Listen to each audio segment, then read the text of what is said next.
1,00,000 మంది శివభక్తులతో కలిసి మహారుద్రాక్ష పూజలో పాల్గొనండి. వెంటనే కాల్ చేసి మీ పేరును నమోదు చేసుకోండి.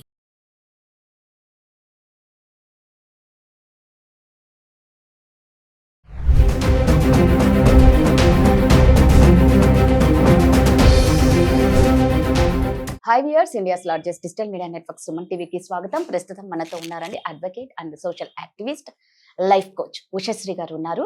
సో సుప్రీంకోర్టు తీర్పు ఇచ్చింది కదా, సెక్స్ వర్కర్ కి ఏమంటారు, ఫుల్ ఫ్రీడమ్ ఇచ్చారు, ఫుల్ రైట్స్ ఇచ్చారు.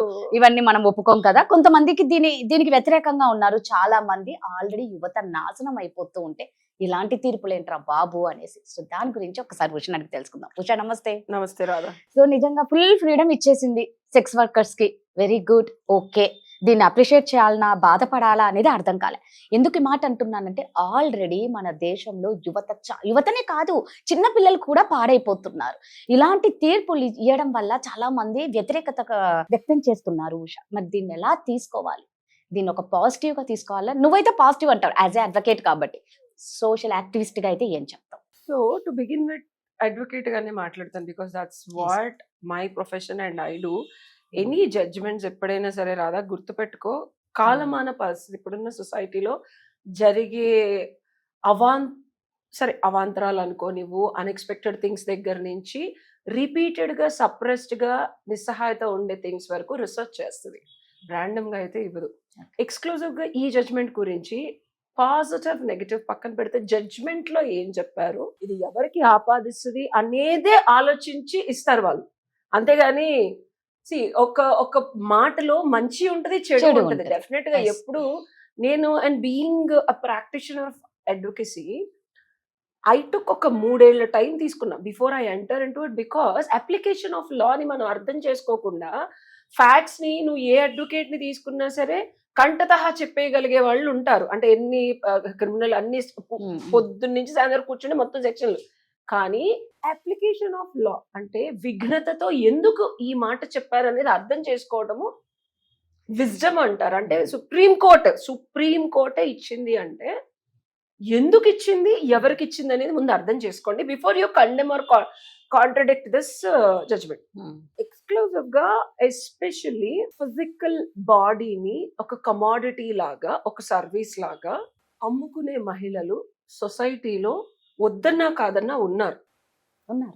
వాళ్ళకి తెలిసి చేసినా, ఊబిలోకి దూకినా, దించినా, రొచ్చని తెలిసినా బయటకు రాలేని నిస్సహాయ పరిస్థితుల్లో కూడా చాలా మంది ఉన్నారు. వీళ్ళకి కోసం మాత్రమే వాళ్ళు పడే బాధని, వాళ్ళకి జరిగే అంటే ఎన్ని రకాలుగా వాళ్ళు ప్రయత్నించి మళ్ళీ బయటకు వద్దామన్నా రాకుండా ఆ ఊబిలోకే తోసిన పరిస్థితుల్లో పోలీసులు వాళ్ళని ట్రీట్ చేసే పద్ధతిని, వాళ్ళ బిడ్డల్ని వాళ్ళ నుంచి బయటకు తీసుకువెళ్ళి ఒక రొస్టు లాంటి రీహాబ్ లేకపోతే ఇట్లాంటి హోమ్స్ లోకి తోసి వాళ్ళని, అరే బయట ఉన్నా మాకు ఒక గౌరవం ఉంటుంది, మా తిండి మాకు తింటాము, పోనీ ఇవేమన్నా వాళ్ళకి కుట్లు అల్లికలు నేర్పించి వాళ్ళని ఏమీ ఉండదు అక్కడ ఆ హోమ్స్ లో.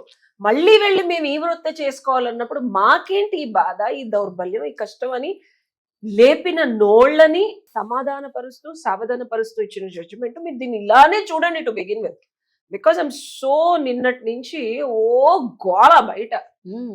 నేను మాట్లాడిన లైవ్ లో కూడా ఇది అరే చాలా క్లియర్ గా ఇచ్చారు జడ్జిమెంట్ లో. బ్రోతల్ హౌసెస్ కానీ నలుగురు తీసుకొని రూము కన్సెక్షువల్ సెక్స్ అంటే అదే కదా, దాన్నే కదా గ్రూప్ ఆఫ్ పీపుల్ చేస్తే బ్రోతల్ అంటారు దాన్ని. అప్పుడు పబ్బులు పెట్టినట్టు ఫ్యూచర్ లో నువ్వు కూడా అడుగుతావు ఈ ప్రశ్నలన్నీ. బికాస్ దిస్ ఆర్ ఆల్ నా తెలిసి నువ్వు నోట్లు జయం వస్తున్నాయి, నా తెలిసిగా నీ గురించి. బిజినెస్ అయిపోతుంది, ఇది నలుగురు కలిసి కన్సెంట్ చేసేసి సెక్స్ కాదు, అదే చెప్తున్నా. No listen, human trafficking judgement అందుకే పూర్తిగా చదవాలి. హ్యూమన్ ట్రాఫికింగ్ కానీ, బ్రోతల్ హౌస్ నడపడం కానీ, గ్రూప్ ఆఫ్ పీపుల్ చేయడం కానీ డెఫినెట్ గా కోర్టు వారు దీన్ని ఖండిస్తున్నారు. ఇది criminal offence, this is not accepted and nobody has given any judgement to do this. I want the people to know, ఏదిచ్చినా వక్రించి వక్రబుద్ధితో దాన్ని ఇష్టం వచ్చినట్టు డిబేట్లు మాట్లాడటం కాదు. సావధానంగా సర్ది చెప్పుకుంటూ సరిదిద్దుకుంటున్న సమాజానికి తగ్గట్టు వచ్చిన సుప్రీంకోర్టు జడ్జిమెంట్ ఏంటంటే, ఇలాంటి జీవితాన్ని గడుపుతున్న మహిళలకి ఆసరా, ఆధారం అయి పోలీసులకి ఒక కొరడా దెబ్బ వీపు మీద చరిచినట్టు వచ్చిన జడ్జిమెంట్ కింద మాత్రమే దీన్ని చూడండి to begin with. Because this is being an advocate, I need to understand understand first what is given, and then it's my responsibility as a court a person towards the samajam and society to explain it on the context of why Supreme Court given what it has given. కాబట్టి ఎవరైతే ఇష్టపూర్వకంగా మా వృత్తి ఇదేరా బాబు, మేము ఇంకే వృత్తి చెయ్యము, మాకు అసలు ఇది తప్పించి వేరే స్థితిగతి ఉన్నా మేము వెళ్ళము అని మనస్ఫూర్తిగా శారీరకంగా మానసికంగా పంచేంద్రియాలతో చెప్పిన ఏ మహిళని రిస్ట్రిక్ట్ చేయొద్దని చెప్పింది. కానీ ఎందుకు రిస్ట్రిక్ట్ చేయొద్దు, ఎందుకు ఈ జడ్జిమెంట్ వచ్చింది అంటే, ఇలా చేసిన ప్రతి మహిళని అరెస్ట్ చేస్తారు ఎక్కడ దొరికితే అక్కడ, రైడ్లు అన్న పేరుతో తీసుకెళ్లి వాళ్ళు సంపాదించుకునే కొంచెం డబ్బులు జైలు నుంచి బయటకు రావడానికి, ఆ బయటకు వచ్చిన తర్వాత ఆ పిచ్చి గృహాల్లో పెట్టడానికి, మళ్ళీ అందులోంచి వచ్చి మళ్ళీ ధనార్జన చేయాలి, పిల్లల్ని తీసుకెళ్లి వీళ్ళ నుంచి విడగొడతారు, ఆ పిల్లలు ఎక్కడున్నారో తెలియదు, వీళ్ళకి బెయిల్ ఇవ్వడానికి ఎవడు రాడు. ఇలాగ ఏంటి మా ఈ బతుకు, ఎందుకు చేస్తున్నారు? When you know clearly that this is what we do అన్న గొంతు లేపిన దానికి వాళ్ళు కన్సెంట్ తో, ఇప్పుడు అర్థమైందా, అండర్లైనింగ్ వాళ్ళు ఇష్టపూర్వకంగా మేము ఇదే చేస్తాం రా బై, మాకు ఇదే పని రా బై, మేము ఇదని తెలిసిన తర్వాత మేమే చెప్తున్నారు బై, మేము ఈ పని చేస్తాం, మేము అమ్ముకుంటాం మా బాడీని, ఇది మా వృత్తి. ఏం చెప్పింది? వృత్తి. ఫండమెంటల్ ఆర్టికల్ 21 లో రైట్ టు లివ్ అనేది ఎందుకు ఎవోక్ చేశారంటే, ఇప్పటి వరకు దీన్ని ఒక వృత్తి లాగా కానీ, అంటే వృత్తి ఇన్ ద సెన్స్ నువ్వు చేసిన పనికి నీకు డబ్బులు ధనం కానీ డెఫినెట్ గా వేజెస్ రూపంలో పే చెయ్యాలి. This is not considered like that. ఇది ఫండమెంటల్ రైట్ టు లివ్ ని ఇవోక్ చేసి వాళ్ళకి నచ్చింది వాళ్ళు ఒక వృత్తిలాగా చేసుకుంటున్నప్పుడు మీరు ఎఫ్ఐఆర్లు కట్టకండి ముందు, వాళ్ళ మొహాలు వెళ్ళి మీడియాలో వేయకండి, వాళ్ళ డిగ్నిటీని నాశనం చేయకండి, వాళ్ళని బంధించి నిర్బంధించి హోముల్లో పెట్టకండి, వాళ్ళ పిల్లల్ని బంధించకండి, వాళ్ళ నుంచి దూరం చేయకండి.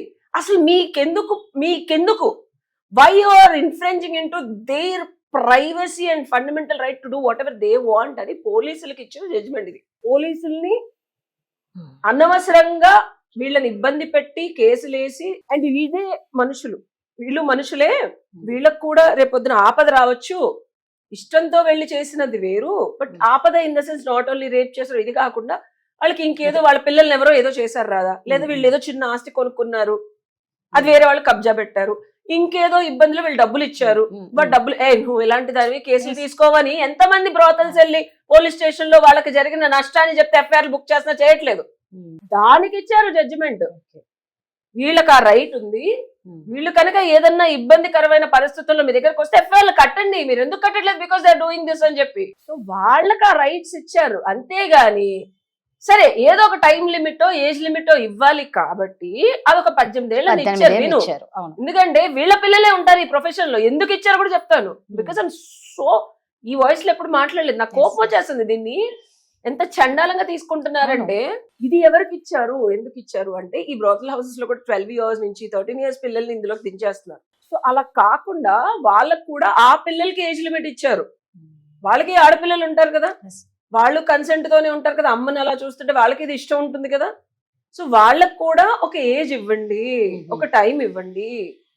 ఈ లోపు అయితే కనుక డెఫినెట్ గా మీరు చేయాల్సింది మీరు చేయండి అని పోలీసులకి ఇచ్చిన ఉత్తర్వులు ఇవి. ఇప్పుడు నాకు 35 ఏళ్ళు అనుకో, నా కూతురికి 12 ఏళ్ళు అనుకో, నేను నా కన్సెంట్ ఉంది నేను చేస్తున్నాను, సరే నిన్ను అరెస్ట్ చేయం, బట్ నీ కూతురు 12 ఏళ్ళు దించినందుకు తప్పేగా, మరి తప్పున్నప్పుడు మరి అరెస్ట్ చేయాలిగా అంటారు పోలీసులు. వాళ్ళకి ఇచ్చిన ఒక గైడ్ లైన్ 18 ఏళ్ళు పైన ఉంటే కనుక అరెస్ట్ చేయకండి. ఇక వాళ్ళ ఇష్టం వచ్చి, ఇప్పుడు ఎలా అయితే ఒక నార్మల్ టీనేజ్ పిల్లలకి మీరు డేటింగ్ చేయొచ్చు, మేటింగ్ చేయొచ్చు, మీటింగ్ చేయొచ్చు అని 18 ఇచ్చిన తర్వాత వీళ్ళ పిల్లలకి కూడా ఒక క్లారిటీ ఇవ్వాలా, అందుకు మాత్రమే ఇచ్చారు తప్పించి ఊరందరి పిల్లల్ని ఇందులోకి వెళ్ళమని కాదు. ఫస్ట్ థింగ్ అది అర్థం చేసుకోండి. ఇంతలా తెలియాలి అంటే ఒక అడ్వకేటే చెప్పాలి. తీర్పు వరకే జనాలు వింటారు. అదే చెప్తున్నాను కదా, తీర్పు వరకే విని ఆల్రెడీ నాశనం అయిపోతుంది. కాబట్టి మన దాంట్లో జరగరాని ఘోరాలన్నీ ఒక ఇండియాలో అదే ఆపాదించుకోవడం అంటారు. మన తెలుగు వాళ్ళు గాని మన ఇండియాలో భ్రష్టు పట్టుకుపోయిన సంప్రదాయం. ఇప్పుడు వైఫ్ ఎవరితో అన్నా తిరగచ్చు, అది ఇది అని జడ్జిమెంట్. అరే బాబు, లాన్ తెలుసుకోవడం కాదు, బుద్ధి. అంటే నేను సాధన చేస్తాను, ధ్యానం చేసి మరి నేను కేసులో చదువుతాను. నిన్న కూడా నువ్వు ఎందుకు ఇంతసేపు 2 వరకు ఇప్పుడు ఒక వీడియో చేయాలి అంటే దాని మీద కసరత్తు. లా ఏంటి, అప్లికేషన్, జడ్జిమెంట్ ఇచ్చారు, లాస్ ఉన్నాయి. అప్లికేషన్ ఆఫ్ లాస్ అనేది సందర్భోచితంగా తెలుసుకుంటేనే నీకు ఆర్డర్ వస్తుంది, రిజల్ట్ వస్తుంది, లైఫ్ లో నీకు ఏది కావాలో అది వస్తుంది. ఇప్పుడు ఒక వైఫ్ ఇంకొకటితో చూసాడు అనుకో, వాణ్ణి ఈ అమ్మాయిని టార్చర్ పెట్టేసి జైల్లో పెట్టేసి కొట్టేసి తిట్టేయకండి రా బాబు, అది క్రిమినల్ అఫెన్స్ కాదని మాత్రమే చెప్పింది ఇలా. దానికి మళ్ళీ ఏం చెప్పింది, నువ్వు ఇంకొకటితో తిరుగుతున్నావా, డివోర్స్ కి ఇది గ్రౌండ్, డివోర్స్ ఇచ్చేయండి, ఎన్ని కుటుంబాలు నాశనం అయిపోతున్నాయి, అది మాట్లాడాలి ఎడ్యుకేట్ అనేవాడు. ఓకే, అడ్వకేట్ గా నువ్వు క్లారిటీ మాకు ఇచ్చేసావు. ఇది కూడా నేను చెప్పేది ఏంటంటే, ఎస్ 18 ఏళ్ల పైబడిన ఆడపిల్లలకి ఆళ్ళ ఇళ్లలో ఉన్న వాళ్ళకి ఒక టైం లైన్ ఇచ్చారు.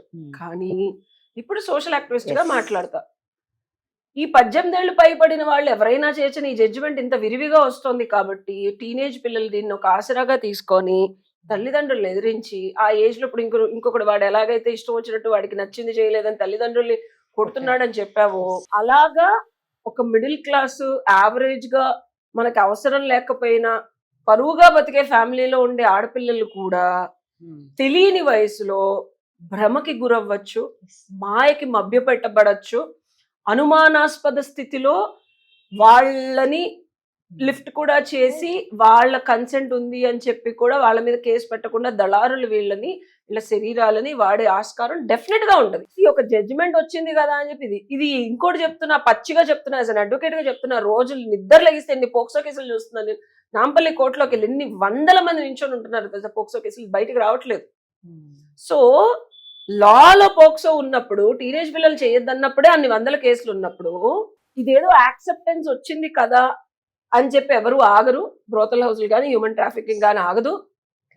జరిగేది జరుగుతూ ఉంటుంది. చట్టం తన పని ఎలా అయితే చేసుకుపోతూ ఉంటుందో సొసైటీ తన పని తను చేసిపోతూ ఉంటుంది. బడాబాబులు నేను తప్పు పట్టను.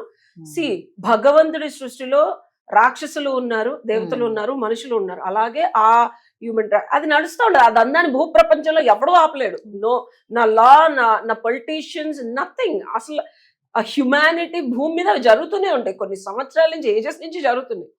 ఎరాడికేట్ చేయడం, ధర్మాన్ని పాటించేలా కట్టుదిట్టడి చేయడం, ఈ లాని వచ్చిన తర్వాత అట్లీస్ట్ ఈ వృత్తిలో ఉన్న ఆడపిల్లలకి సంరక్షణ, 18 ఏళ్ళు పైబడిన అమ్మాయిలకి అట్లీస్ట్ వాళ్ళని అరెస్టులు చేయకుండా ఉండడానికి మాత్రమే వచ్చిన లా తప్పించి మిగిలిన అమ్మాయిలందరినీ రొచ్చులోకి దిగమని కాదు, దిగిపోతే వాళ్ళని అరెస్టులు చేయరని కాదు. నిజంగా అంటే అర్థమైపోయింది ఏంటంటే, ఏదో వాళ్ళు బ్రతుకు తెరువు కోసం బ్రతుకుతున్న ఇండివిజువల్ గా ఇలాంటి వృత్తి చేసే వాళ్ళకి ఎటువంటి ఇబ్బంది ఎవరి దగ్గర నుంచి రాకూడదు అని చెప్పి తీర్పిచ్చారు.